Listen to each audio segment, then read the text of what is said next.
Welcome back, viewers. So today our topic for discussion is flexor retinaculum. So what exactly is this flexor retinaculum? So in the palm, if you take the deep fascia of the palm, for certain reasons has been modified into three different things. So one of it is flexor retinaculum. The deep fascia of the palm is thickened to form one flexor retinaculum.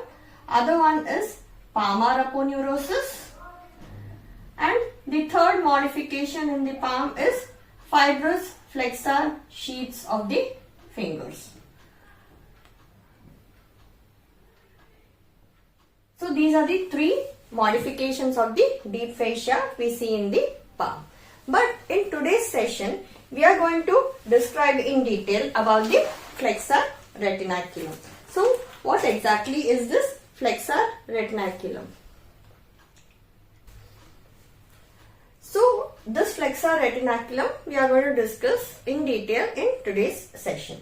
So we are going to discuss this under these following headings. So we will see the attachments, we will see the functions, we will see the relations. Relations means what are all the structures passing superficial to this and what are all the structures passing deep to this, which makes it important, and the applied aspects in relation to this flexor retinaculum.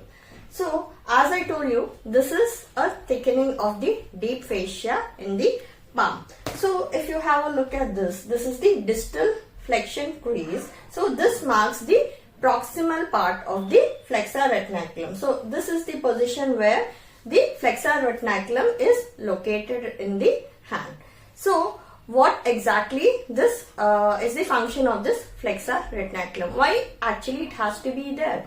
So there are many tendons, flexor tendons, which are passing from the forearm and getting inserted into the digits. So into the digits. So in order to keep them in position, so this flexor retinaculum will act like a tie beam to keep all these flexor tendons in position. So that is how it derives its name. It is present on the flexor aspect, so it is flexor, and it is called as retinaculum, which means to retain. So it will retain the tendons in position. So that is the important function of this flexor retinaculum. And apart from this, it will give origin to the intrinsic muscles of the palm as well. So that is one more important function of this flexor retinaculum. So what are the attachments of this flexor retinaculum? So we will have a look at this diagram. So this is the medial aspect and this is the lateral aspect. So this is the thumb, which is the lateral aspect of the palm, and this is the little finger, which represents the medial aspect of the palm. So you see this band of deep fascia which is present over here, this is what we are calling as flexor retinaculum. So coming to its attachments.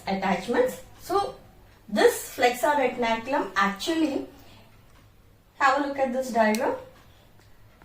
So the carpal bones, they present an anterior concavity. Carpal bones, they are arranged in two different rows. So scaphoid, lunate, triquetral, pisiform, hamate, and here capitate, trapezoid and trapezium. So how do we actually remember these carpal bones? So there is one mnemonic to remember these carpal bones. So from lateral to medial, this is the proximal row and this is the distal row. So she looks too pretty, try to catch her. So that is the mnemonic which we actually tell the students to remember. She looks too pretty, try to catch her. So the medial side bones are the pisiform and hamate, and the lateral side bones are the scaphoid and trapezium. So as I told you, these carpal bones, they present an anterior concavity. This concavity, by the attachment of this flexor retinaculum, is converted into a tunnel. It is converted into a tunnel through which the flexor tendons of the forearm are entering into the palm in order to get the insertion. And apart from that, you can see one important structure which is passing below that, that is the median nerve. So we will discuss about that in the later aspect. So coming to the attachments. So medially it is attached to the pisiform bone and the hook of the hamate. So this is the pisiform bone and this is the hook of the hamate. And laterally it is attached to the tubercle of scaphoid and crest of trapezium. Okay. So I repeat, medially it is attached to the pisiform bone and the hook of hamate, and laterally it is attached to the tubercle of scaphoid and the crest of trapezium. So in the lateral aspect, if you see, it is giving off one small slit. This is one small slit which is attached to the inner aspect of the crest of the trapezium in order to provide a way for the passage of the flexor carpi radialis tendon. So here passes the flexor carpi radialis tendon. Okay. So those are the attachments. So distally, so this is the distal and this is the this is the proximal part and this is the distal part. So proximally it will blend with the antebrachial fascia. So it will blend with the antebrachial fascia of the forearm, and distally it will blend with the palmar fascia. Okay. So this is nothing but a thickening in this area which we are calling it as the flexor retinaculum. Okay. So now we will have a look at the relations. So functions, as I told you, its main function is to keep the tendons in position, keep the flexor tendons in position, and to give origin to the intrinsic muscles of the palm. Now coming to its relations. Relations are defined like structures passing superficial to this flexor retinaculum and structures which are passing deep to this flexor retinaculum. So initially we will see what are all the structures which are passing superficial to this flexor retinaculum. So see carefully, there is one tendon in the center which is passing superficial to that. That is called as tendon of palmaris longus. So palmaris longus tendon. Okay. And other structure just lateral to that, you can see the palmar cutaneous branch which is given off by the median nerve. Palmar cutaneous branch of the median nerve. And then even more lateral to that, if you see, you can see the superficial palmar branch of the radial artery. This is the radial artery which is giving off a superficial palmar branch. So superficial palmar branch of radial artery. And then if you see medial to this palmaris longus, you see the palmar cutaneous branch of the ulnar nerve. So this is the palmar cutaneous branch of the ulnar nerve. Palmar cutaneous branch of ulnar nerve. So ulnar nerve and median nerve are the ones which will supply the intrinsic muscles of the palm, and they give cutaneous supply to the palmar aspect of the digits as well. Okay. And then even medial most to that, so you see here, so these are the ulnar vessels and nerve. So ulnar vessels and nerve. So these are all the structures which are passing superficial to the flexor retinaculum. One is the tendon of palmaris longus, then you have got the palmar cutaneous branch of the median nerve, then you have got the palmar branch of the radial artery, superficial palmar branch of the radial artery, and medially you have got the palmar cutaneous branch of the ulnar nerve, and you have got the ulnar artery and ulnar nerve which are passing superficial to this flexor retinaculum. So these are all the structures which pass superficial. Now what are the structures which are under cover of this flexor retinaculum, or what are the structures which pass deep to the flexor retinaculum? So we have discussed in the earlier part that the anterior concavity of the carpal bones is converted into a tunnel by the attachment of the flexor retinaculum. So this is the flexor retinaculum. So this is the anterior concavity of the carpal bones which is getting converted into a tunnel. Okay. So what are all the structures passing deep to this flexor retinaculum? So most important structure which is passing deep to this flexor retinaculum is the median nerve. You can see here, this is the median nerve. Structures passing deep, median nerve. And then you have got these are the tendons. Tendons, as I told you, the fibrous flexor tendons which will reach the digits for insertion. So you have got superficial tendons and you have got the deep tendons. So the superficial tendons are called as tendons of flexor digitorum superficialis. The tendons which run deep are called as tendons of flexor digitorum profundus. So you can see here, these are the tendons of flexor digitorum superficialis. So the four tendons to the medial four fingers. Four tendons of flexor digitorum superficialis. And you have got four tendons of the flexor digitorum profundus.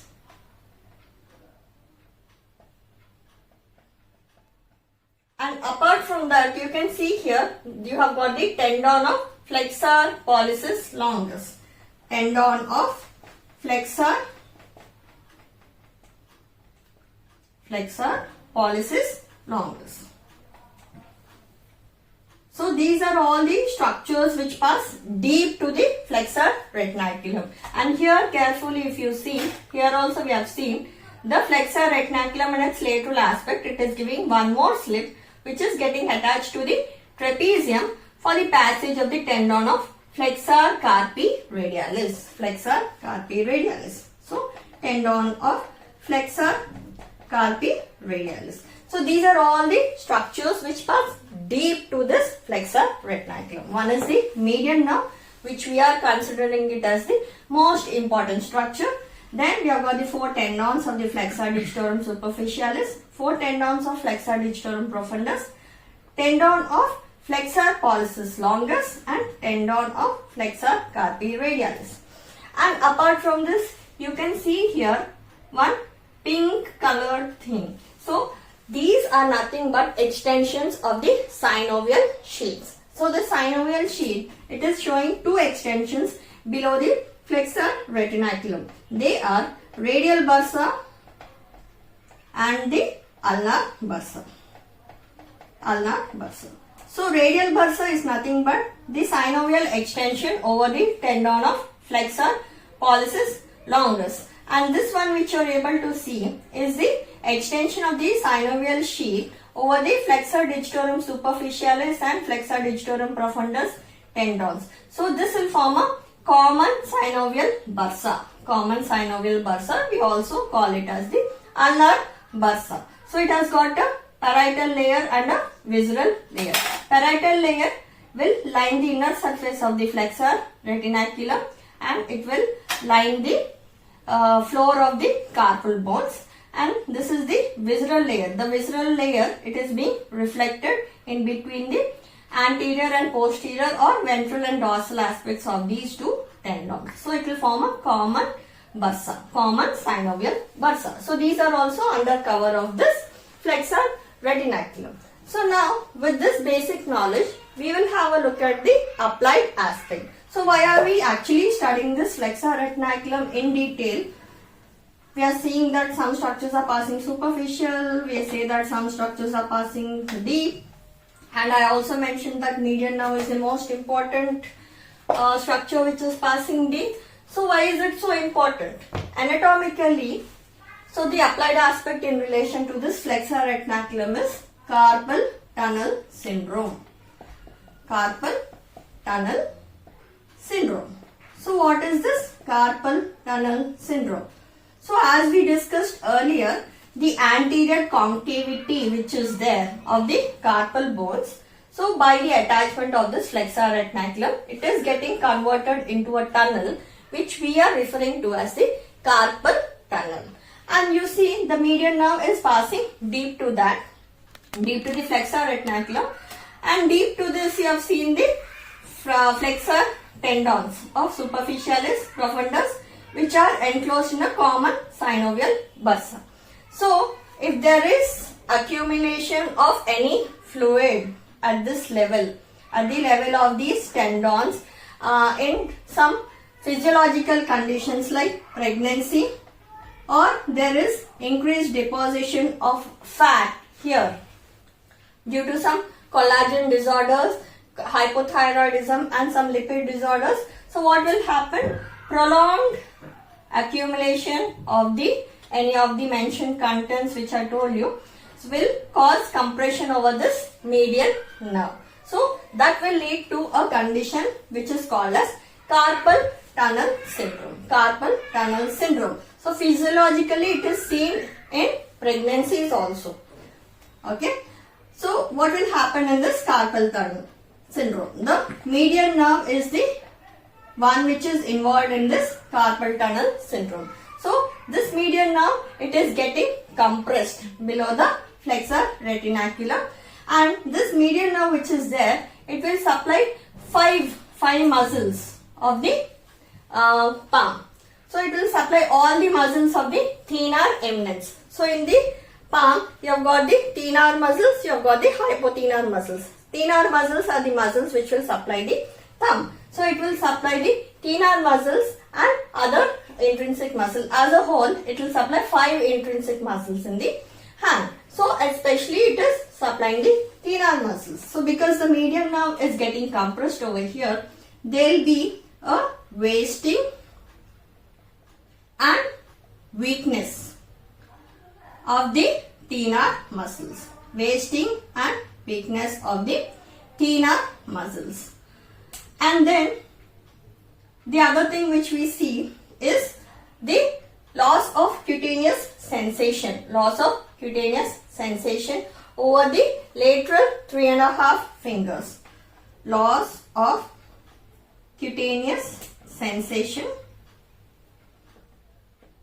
of lateral 3.5 fingers. So why medial 1.5 is paired? This medial 1.5 is supplied by the ulnar nerve and lateral 3.5 is supplied by the median nerve. So ulnar nerve is passing superficial, so it is not getting affected. The median nerve which is present deep to this flexor retinaculum is getting compressed. So there will be a loss of cutaneous sensation over the lateral 3.5 fingers and the palm. And then loss of the movements of the thumb. So opposition movement of the thumb. So ability of the thumb to touch the other tips of other fingers is called as opposition. So loss of opposition of the thumb. So these are all the symptoms which we see in case of carpal tunnel syndrome. So this is because of the median nerve which is getting compressed below the flexor retinaculum. So we see all these symptoms. We see a wasting and weakness of the thenar muscles. The opposition of the thumb is lost, and then there is loss of cutaneous sensation over the lateral 3.5 fingers in the palmar aspect. I am talking about the palmar aspect. So that is how this flexor retinaculum becomes clinically important. So we should have a good knowledge of this flexor retinaculum and the structures which pass superficial to that and deep to that in order to diagnose this condition, the carpal tunnel syndrome. So hope you all have understood. Thank you for watching.